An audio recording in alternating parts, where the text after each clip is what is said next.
I felt like because I had created this name, it was like a different person. Right. So I found myself going on stage and it was like I felt like I had to be this different person. Yeah. And it just wasn't connecting. And I just didn't understand why. And then I remember hosting one time and I was just myself and people started laughing. And I was like, oh, okay, yeah, I can just be Amanda. It's just that that's the answer. Just be me. Just be me. There we go.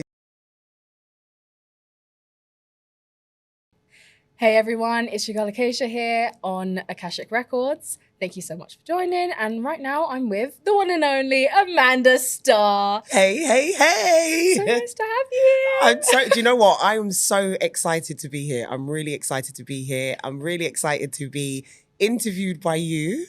And I'm cheesing because I'm just so proud of you. Oh, thank you and I'm so proud that we're here. And yeah. Yeah. No, I'm so excited to have you. I'm nervous because I'm just like, this is my mentor. this is who got me into radio. Don't be nervous, girl. You got this. Thank you. All right, cool. So starting with your radio career, you were a presenter on The Beat London for quite a while, where you dominated the drive time show. Can you tell us a bit about your journey in the radio world?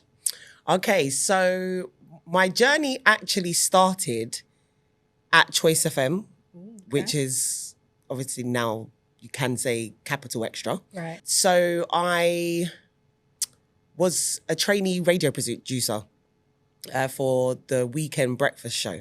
Yeah. And that's where I was like, I really, the radio thing is really happening. Yeah, because, radio has been my dream from primary school, which it was a dream that, my teacher, my primary school teacher actually said to me, Amanda, do you know what? I think you'd be a really good radio presenter, because of your love for music and your energy. And yeah, I actually fulfilled it. So I was a trainee producer and then I actually got a show on Ministry of Sound Radio. And then I was scouted it was Bang Radio, which is the Beat London now. And I did the Drive Time show and it was a great show. I did for 3 years and I actually won an award for it as well. Amazing. So multi-talented. I'm doing research on you. I'm just like, she's done everything. I'm in here with a legend. And how was it producing? Like, besides presenting and in radio, how was it produced, like the producing side of it? I really enjoyed it. And to be fair, it did help for when I did have my own show, because out of those 3 years, for about a year, I actually did everything on my own. I was on my own. So I was doing the producing, content producing, broadcasters. Yeah. It was stressful, but I'm a person that I just love doing. I have to be kept busy, if that makes sense. So I really enjoy it. I'm a person that kind of keeps my ear to the ground, in regards to finding out about new music and new artists. And, I have a really good ear for music. And, there's a few artists that I actually could say that, from my show that they kind of, bust into the world. They blew up. There we go.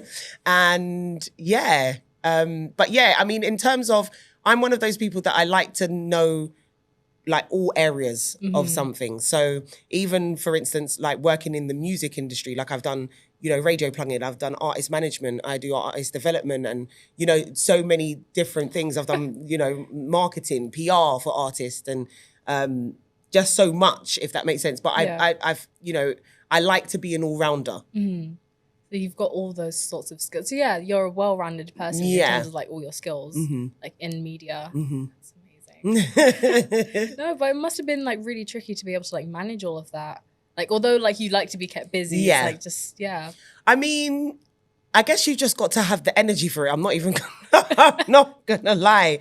You really need to have the energy for it. But again, I'm a person that just needs to keep moving and I love learning as well. So it's just a great mentality to have. 100%. Yeah. What were some of the highlights and challenges of your radio career? I wouldn't really say that there was challenges. It was a little bit of a challenge when I had to do everything myself, but you just got to get on with it, and yeah, I feel like it's a lot because you when you're in that world, you've got to be networking, you've got to be at this event, you've got to be, so sometimes just trying to really find that time for yourself, I could say maybe it would probably be a challenge. But, as I've grown older, I've been able to understand and prioritize me. And I understand that, in order for me to, pour into everything that I do, I have to pour into myself. Yes. So, and that's a priority for me. So it's just, I think in the beginning it was hard trying to prioritize me time.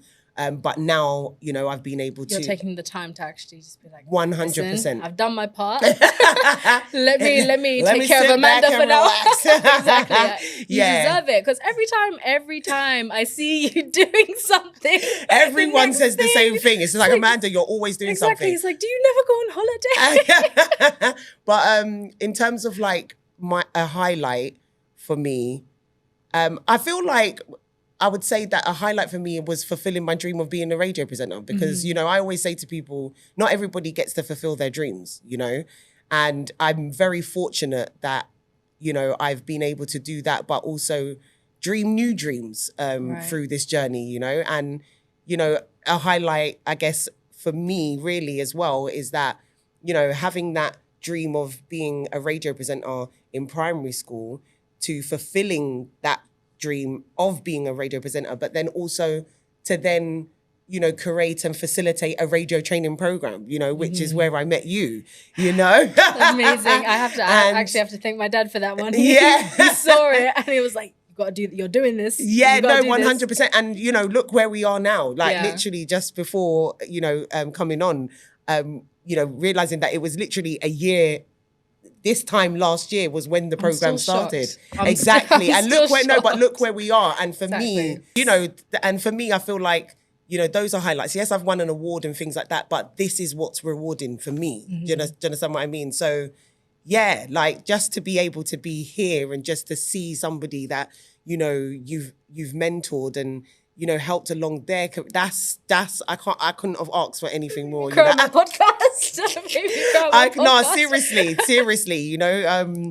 yeah. It's very heartfult. Like I'm holding back the tears, but it's very heart, it's heartfelt. And I'm just, again, I'm so proud of you. Thanks so much. Besides, you said that your teacher said that you had a great voice for radio and that's how you kind of got that in your head. Was there anyone else who was an inspiration to you along the way, like who inspired you to continue? So yeah, I think for me, I've always had a voice. Like my voice is very distinctive. I would say that. So that with the love of music and obviously, the energy. I think that's why my teacher was, suggested that, it would be good for me to, look into like radio presenting. And I remember one day after school, because I was just kind of like, I didn't really listen to radio. So I was like, okay, radio present, And then I remember June Sarpong was presenting, I think it was Kiss 100 at the time. And I said to myself, and she actually became somebody that I aspired to be and looked up to. And thankfully, through my career, I actually met her. Yeah. So what was that experience like? It was really good. Do you know what it was? I was hosting the Afro Hair and Beauty show, and she came to do a segment. And honestly, I mean, I've met so many different people throughout my career, but literally, I was lost for words. And I'm, me, I'm a woman of many words. But I was just it was almost like starstruck. Yeah. Like, oh my gosh, this is somebody that, it's real. 100%. So yeah. Who are some of the most exciting people you've had on the show before? On the radio show? Yeah, because you said that some people blew up. Yes. God, name drop. So I would say that I was, in terms of Western, the group Western. So I, was one of the first to play their song Into, which was the song that blew up and obviously made them the established artists that they are. And I think what was really sweet as well is they shouted me out at the Mobos when they won their Mobo Award. Yeah. So that was really, really sweet. Shouts out to Weston. Who else? I interviewed Craig David. Now, Craig David is someone that I've obviously grown up listening to. So that for me was like, oh my so gosh, surreal. yeah. Like, I was just sitting there just thinking, you just really don't know. happening. Yeah. Who else have I've interviewed so many different people. You know, because it was a drive time show as well. It's not necessarily just music artists. It was also like actors and, you know, just different people. So right. So people from like all over the industry. Yeah. That must have been very exciting. Yes. I have to say, you inspired me, as I said before, to get into radio through a course you did with Bang Charity in collaboration with The Beat London, where you gave children of colour a taste of what it is to present a radio show live. Such a scary experience in the beginning. From stuttering like, hi guys, it's Acacia here. And just be like, a Jennifer in the background, talk, because you kind of did it. I think my dad still loves that part. Yeah. You've got to have that on recording. But what made you start up the course, and can you share some highlights from it? Okay, so for me, I feel like, you know, I've worked with young people, children for, you know, over 20 years. And I understand that, you know, young people and children are the core of who I am. You know, they like honestly just light up my soul. Like, I don't think I could continue through life not working with them, so to speak. So, you know, I'd done a lot with Bang Charity, and it was something that I brought to Jennifer, obviously, who's the CEO. And, you know, it just made sense because, you know, I had previously presented on the radio station. And yeah, I just wanted to be able to, you know, just mentor, you know, young people who were interested in radio. And yeah, like what a success it was, you know. I feel like it was more than I could imagined, to be honest with you. Like, I'm still blown away. Like, I still look at the videos and stuff, and yeah, it was just such a success. And, you know, all of you just done amazingly well, you know. And I feel like for me, it's important to give back, especially to, you know, the next generations. You know, I've been in the you know, the entertainment industry, so to speak, for over 10 years. And, you know, I haven't learned all of this stuff for nothing, you know. There's a reason. And I feel like for me, that reason is, you know, to pass it down to the next generations. So they can go like above and beyond. 100%. And I feel like as well, you know, for me, I feel like, you know, I would have wished that I had got into this industry when I was younger, you know, but I didn't have a mentor or anything like that. So that's why for me, I feel like it's important to be able to, you know, have mentees and, you know, where, you know, you can teach them from young and, you know, then they can develop and hone these skills. Exactly that, rather than, you know, just try and find your way, you know. So yeah, like the program Banging Radio was like amazing. It was, you know, 16 weeks. We had 8 weeks of training, 8 weeks of live shows. And I remember the thing is what's funny is I remember your first live show and then I remember the second one. And, you know, even listening to you on Youth Choice. Yeah, Youth Choice, you know, just to hear, you know, how you have excelled. Do you know what I mean? It's just honestly. From where we started to where we are. 100%. But at the same time, it's like, you know, if you didn't have that experience, would you be here, you know? And that's why I feel like it is important, especially for people that have been in the industry and have the knowledge to be able to pass on to, as I said, to the next generations, because, you know, you guys are relying on us, you know? Yeah. Guys, don't gatekeep. Give us the information. Give us the information, the contacts, everything. Yes, 100%. We'll use it. What advice would you, like talking about young people going into the industry, what advice do you have to give to young aspiring radio hosts and presenters out there looking to break into the industry? I feel like it's very important to have a mentor, especially a mentor that's, you know, in the industry that you want to be in. And again, there's many ways. Sometimes you could know somebody or somebody knows somebody, or as I said, if you follow anybody, just give them a DM. Yeah, I'm sure they will see it. That would be my advice. And also, just believe in yourself. Believe in yourself. Self-belief is so massive. And just work hard. Keep going. As the founder and CEO of Young Black Shining Star, we're going to put the logo up there. You shine a spotlight on young Black children who are making waves in their industry. One of them being my brother. Yes.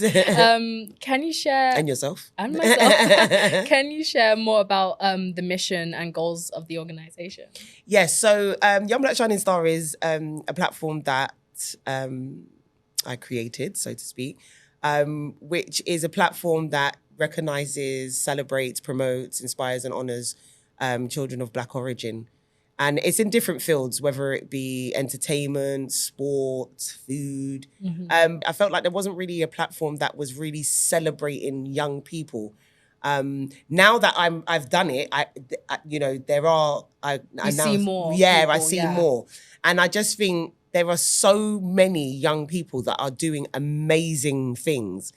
And, for me, it's just to really just shine a light on them, but then also for them to also inspire others, of any race, that, you can live out your dreams and you don't have to wait until you're in your 20s. You can start it now, Yeah. I feel like, this generation really need to find the inspiration, but it's important for them to find it, with it, like from their peers. Yeah. So for me, able to be shown like exactly that. 100%. So so for me, it was just really important to, create a platform which I'm really excited about. Shouts out to Global as well, because I actually did a podcast, the Young Black Shining Star podcast. So if you want to listen to it, you can go to Global Player, and which is 6 episodes. I present it with Chardonnay, who was 11 at the time. And it was just putting a spotlight on, young Black shining stars. And we also interviewed their parents or guardians. And, just to kind of just really understand like how their journey and so I feel like it's just a platform that that's really close to my heart, that, I just want to just inspire everyone, not even just children, but everyone. Yeah, it's beautiful. Every time I see the page, I'm just, yes, go on then. Yes. How do you hope to develop young Black shining stars in the future? Say that again. How do you hope to develop? What I am, because of, I've obviously done the radio training program. I also create and facilitate artist development programs for young people. I understand that my strength is in developing. So what I'm planning on doing is talent development. So that would be across the board. So whether you're a presenter or, you're an upcoming artist, even acting, because I do acting as well. Yeah. But just to really just develop artists, talent, basically, young people, because I feel like, they need it. So that's where I'm kind of going with Young Black Shining Star. Amazing. I can't wait to see it take off so much, because it really is what people need and what a lot of kids and even older people need, like in their space right now. With such a diverse portfolio of experiences, from hosting events, voicing TV promos, acting as well now. Oh, God. What has been the most memorable moment of like one of these careers like so far? Oh, let's see. I would say I could say winning the award. Yeah. Because I felt like, for me, I'd worked so hard on, Drive Time with Amanda Starr. So to be recognized was just everything to me. And with hosting major conferences like New School Rules, it must require a lot of strong communication. How do you approach hosting events on this sort of scale, and what challenges have you faced along the way? Well, I guess the reason why I love hosting is because I can just be me. Yeah. Like, I'm an undercover comedian. But I just love the interaction with the crowd because, you know, with radio, you don't see your listeners. Mm-hmm. You know, they're just there, you know, but it's just you in the room. Mm-hmm. Whereas with hosting, you can actually interact with the audience and you can see them, you can see their reactions and stuff. You know, New School Rules was actually, it's in Rotterdam. So hosting that and doing the panels there was really, really, really good. And like, I'm very fortunate that, you know, I've been able to go abroad with work. Mm-hmm.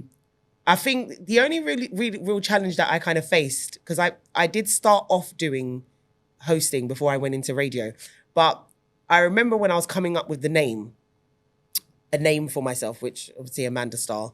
The star represents the black star in the Ghana thing. Yeah, because I'm Ghanaian. Thank you. That's what I'd put out there. Yeah. But I remember when I first started hosting, my first gig was like a major event, and which was every week in London. And, you know, they had like ASAP Rocky headlines, Skepta, just loads of Maverick, Sayrad, like loads of different people. And I think what it was is that I felt like because I had created this name, it was like a different person. Right. So I found myself going on stage and it was like I felt like I had to be this different person. Yeah. And it just wasn't connecting. And I just didn't understand why. And then I remember hosting one time and I was just myself and people started laughing. And I was like, oh, okay, yeah, I can just be Amanda. It's just that that's the answer. Just be me. Just be me. There we go. So, because people love you. They love your personality, evidently. Everyone who meets you, everyone who's fortunate enough to meet you, they love who you are. Oh, thank you. So, so I think I'm just, you know, I'm grateful that, you know, my work has allowed me to be me. Mm-hmm. Because I know that sometimes within this industry, you feel like some people feel like they have to be somebody else. Right. Do you understand what I mean? And then they're themselves when they're at home. Mm-hmm. But, you know, I'm very fortunate that with every post that I've had, I've been allowed to be me. Mm-hmm. Yeah. Beautiful. And yeah, that was the final question. Thank you so much for being on the podcast today. Oh, we really honestly, it's been a pleasure. You absolutely smashed it. Just continue shining like the star that you are. I'm so proud of you. And like, honestly, you know, I'm just so happy to just see you in this space. And I sit back like a proud aunt and just like, wow, look at her. And I just know that your future is bright. So just continue shining like the star that you are. And I'm very, very proud of you. Thank you so much.